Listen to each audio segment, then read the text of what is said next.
Assalamu alaikum, brother Zakir Naik. I'm from Kerala, so this English is more comfortable for me. So my question here is, in fact, I'm a revert sister and just 1.5 to 2 months old.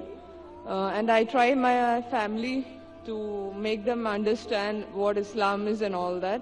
So today, my dad put a condition like, you go to temple, you come with me to temple, so I will come here in peace conference. So as my dad is a very good person, he's kept his promise, he's come to peace conference. So my question is, what I did was for the cause, for a good cause, but I had to go to temple and I was always telling, Hauz Bilani min Shaitanir Rajeem. So what I did, was it wrong? And second piece of advice, what would you like to, advise my, not advise my, but at least make him understand what this Islam is, and I'm sure he is somewhere here and he is listening. बहन का सवाल है कि वो केरला से है और अंग्रेजी में और महारत रखती है।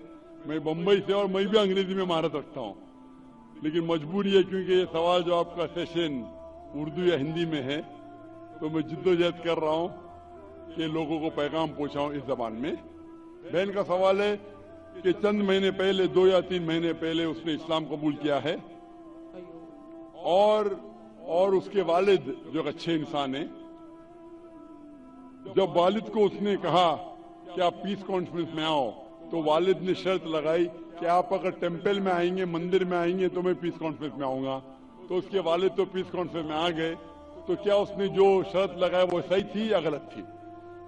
आपने अगर अपने वालिद को कहा कि टेम्पल में आप जाएंगी, टेम्पल में जाना गलत नहीं है, टेम्पल में बुत परस्ती करना, मूर्ति पूजा करना गलत है। मैं भी कई टेम्पल में जा चुका हूँ, कई टेम्पल में देखने के लिए टेम्पल में क्या है। तो अगर आप टेम्पल जाती है और मूर्ति पूजा नहीं करती है और दिल में मानती है कि खुदा एक है, उसके अलावा कोई माबूद नहीं, बुत परस्ती गलत है, तो टेम्पल में जाना कोई हर्ज नहीं है। लेकिन टेम्पल के सामने अगर आप सिजदा करेंगे मूर्ति को तो गलत है। तो अगर आपने वादा किया है अपने वालिद से कि टेम्पल जाएंगे, बेशक जाइए उसके साथ, लेकिन बुत परस्ती मत कीजिए। Don't do idol worship. You can go to the temple but don't do idol worship. Doing idol worship is wrong. If you believe in your heart that there is one God and idol worship is wrong, going to temple is no problem. तो जब तक आप बुत परस्ती, मूर्ति पूजा नहीं करती, आप temple जा सकती है। और आपने कहा कि आपके वालिद से कुछ बात कहूं ताकि इंशाअल्लाह हिदायत मिले। मैं कहना चाहता हूं इस बहन के वालिद से कि आप दिगर मज़ाहिब का मुताला कीजिए, चाहे बाइबल का, चाहे वेद का, चाहे भगवत गीता का, चाहे कुरान का, और आपको पता लगेगा कि सारे मजहबी किताब कहते हैं कि खुदा एक है और उस खुदा के अलावा कोई माबूद नहीं। मैं आपसे पूछना चाहता हूं कि अगर आप पढ़ेंगे आपके वेद, जो मैंने कह चुका हूं, उसमें भी साफ तौर से जिक्र आता है कि खुदा एक है और बुत परस्ती गलत है। जैसे मैंने कहा श्वेता उपनिषद में अध्याय नंबर 4 श्लोका नंबर 19, यजुर्वेद अध्याय नंबर 32 श्लोका नंबर 3 में लिखा है, न तस्य प्रतिमा अस्ति। उस ईश्वर, उस भगवान की कोई प्रतिमा नहीं, कोई अक्ष नहीं, कोई पिक्चर नहीं, कोई पेंटिंग नहीं, कोई फोटोग्राफ नहीं, कोई बुत नहीं, कोई मूर्ति नहीं। तो मूर्ति पूजा करना हिंदू मजहबी किताब के हिसाब से भी गलत है।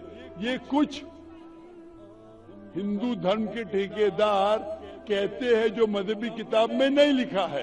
तो मेरी इल्तिजा है आपसे, मेरी दरख्वास्त है आपसे कि आप अपने किताब का मुताला कीजिए और जो ज्ञान रखते हैं आपके किताब के बारे में उनसे पूछिए। उसमें लिखा है कि मूर्ति पूजा गलत है, और जो मैं हवाले दिया है आप उनसे पूछिए इसकी क्या मानी है। एक मुसलमान कह रहा था, पतला सा, टोपी पहने हुए, दाढ़ी रखे हुए, कि मूर्ति पूजा गलत है। लिखा है श्वेता उपनिषद अध्याय नंबर 4 श्लोका नंबर 19 में। ये क्या सही कह रहा है? آپ لائبریری میں جاؤ اور اس کا ترجمہ پڑھو, آپ کو پتا چلے گا کیا لکھا ہے. اور میں اللہ سے دعا کرتا ہوں کہ اللہ آپ کو ہدایت دے تاکہ آپ بھی اپنی بیٹی جیسے صحیح راستے پہ آ سکے. Thank you. Thank you. Thank you.